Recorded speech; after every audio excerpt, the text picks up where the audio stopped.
तुमचं स्वागत आहे आपल्या मम्मीज किचन कट्ट्यामध्ये। आज तुम्हाला न्यू रेसिपी दाखवणार आहे, चिंच गुळाची आंबट गोड चटणी। त्यासाठी आपल्याला एक कांदा घ्यायचा आहे, 2 मिरच्या आणि लसूण आणि जिरं घ्यायचं आणि राई घ्यायची। तर मी एक टोप गरम करायला ठेवलेला आहे गॅसवरती। 4-5 पाकळ्या लसणाच्या घ्यायच्या आणि थोडंसं जिरं घ्यायचं आणि बारीक वाटून घ्यायचं आपल्याला। आता मी तेल टाकते। तेल गरम झाल्यावरती आपल्याला त्यात राई टाकायची आहे।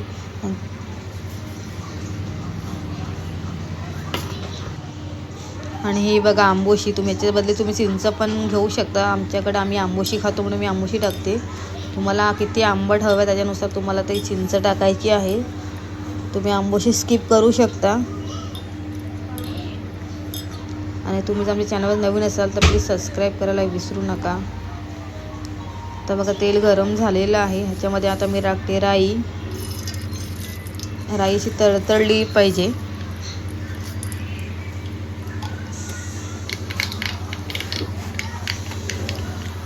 राईचा बघू शकतो तुम्ही आवाज येतोय। आता मिरच्या टाकणार आहे मी। मिरच्या तेलावर परतून घ्यायच्या आहेत।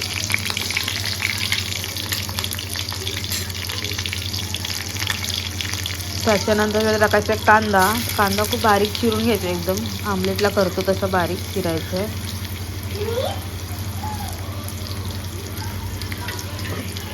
आणि तो कांदा आपल्याला शिजवायचा छान तेलावरती। गॅस स्लोच ठेवायचा आहे, फास्ट करायचं नाही तर सगळं करपून जाईल।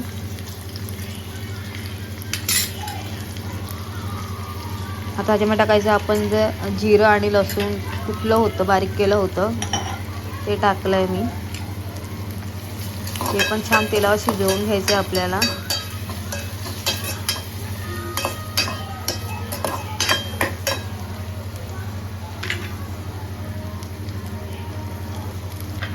आता ह्याच्यामध्ये आपल्याला मीठ टाकायचं आहे।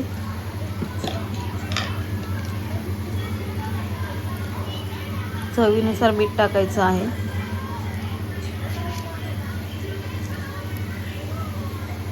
आणि थोडीशी हळद टाकायची आहे। त्यात मसाला टाकत नाही आणि तिखटासाठी आपण ऑलरेडी मिरची टाकली। तुम्हाला जर तिखट हवं तर तुम्ही मिरची ॲड करू शकता। छान परतून घ्यायचं आहे तेलावरती आपल्याला सगळं व्यवस्थित। मी छान परतवून घेते, शिजलं पाहिजे व्यवस्थित मसाला वगैरे, कांदा वगैरे।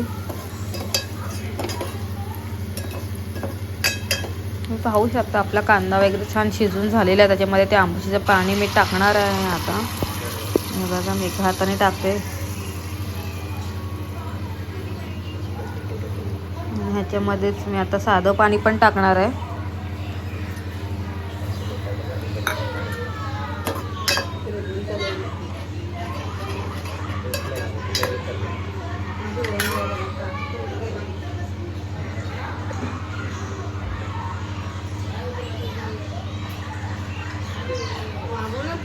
हे बघा मी साधं पाणी टाकते आणि छान मिक्स करून घ्यायचं आपल्याला पुन्हा।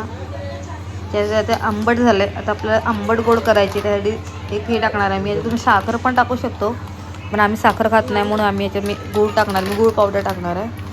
तुम्हाला किती गोड हवं त्याच्यानुसार तुम्ही टाकू शकता। आमच्याकडे आंबट गोड खातात ही आमटी। लग्नामध्ये पण ही बनवली जाते आमटी, लग्नात खूप छान लागते ही। तुम्ही घरी नक्की ट्राय करून बघा आणि कमेंट करून मला सांगा की कशी झाली होती। नक्की रेसिपी आहे, साधी सोपी आहे रेसिपी आहे, घरात सगळं आपल्या अवेलेबल असतं। कधी कंटाळा आला डाळ वगैरे खायचा, आमटी कुठली आमटी वेगळी ट्राय करायची तर ही अशी आमटी ट्राय करून बघा। भातासोबत छान लागते ही। आता आणि गूळ टाकल्यानंतर चेक करायचं तुम्हाला आंबट आणि गोड त्याचं सेम प्रमाण आहे का, असं आंबट गोड लागते का। जर आंबट नसेल तर तुम्ही अजून त्याच्यामध्ये ते चिंचेचं पाणी टाकू शकता, किंवा तुम्हाला अजून गोड हवा असेल तुम्ही गूळ पावडर अजून टाकू शकता। गूळ पावडर घेऊ शकता किंवा नॉर्मल गूळ घेऊ शकता। आणि मग तुमच्या अंदाजानुसार तुम्ही पाणी कमी जास्त करू शकता। तुम्ही बघू शकता आमच्या थोडीशी अजून आंबट आहे म्हणून मी अजून गूळ पावडर थोडी अजून ॲड करते आहे। आणि उकळण आलं असं थोडंसं उकळण आणून द्यायचं आपल्याला ह्याच्यावरती। उकळण आलं 5 मिनिटांनी उकळली मग गॅस बंद करायचं आणि वरून कोथिंबीर टाकायचे। तुमच्या जर ओला नारळ असेल तर तुम्ही ओला नारळसुद्धा टाकू शकता, त्याच्यामध्ये खूप छान लागते।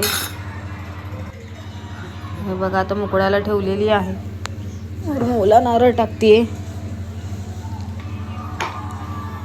आणि तुम्ही जर माझ्या चॅनलवर नवीन असाल तर प्लीज सबस्क्राईब करा आणि नक्की रेसिपी ट्राय करा.